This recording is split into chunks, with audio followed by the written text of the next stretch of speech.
सी देइछि कि जन पाखरे 20 लिटर क्षीर अच्छी से सी मिसई 5 लिटर पानी जोटा कि free of cost 20 litre cost पैसे देइछि 18 टଙ୍କା हिसाब से 360 सी कि बिकुची के 25 लिटर टोटाल और से कॉस्ट प्राइस बिकुची ताने से 18 टଙ୍କା हिसाब से बिकुची किणला बेले से किणुची 360 टकर बिकला बेले बिकुची से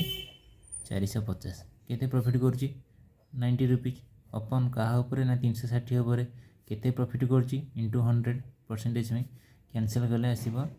936 4 कैंसल कले 25% तार प्रॉफिट होगा फास्ट मेथड। सेकेंड मेथड कौन करवा सब कॉस्ट प्राइस टी आम तले रखा कॉस्ट प्राइस केते ना केवल 20 लिटर क्षीर को ही सी किणुची केते टଙ୍କା हिसाब से 18 टଙ୍କା हिसाब से बिकुची पानी मिसेकी 5 लिटर पानी जोटा कि फ्री ऑफ कॉस्ट से 18 टଙ୍କା हिसाब से बिकुची अकॉर्डिंग टू क्वेश्चन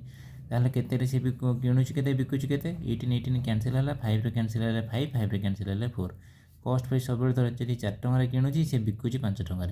लाभ करुच्ची टंकाटी क्या कॉस्ट प्राइस कॉस्ट प्राइस 1/4 1/4 आम जानते 25% आंसर इज 25%।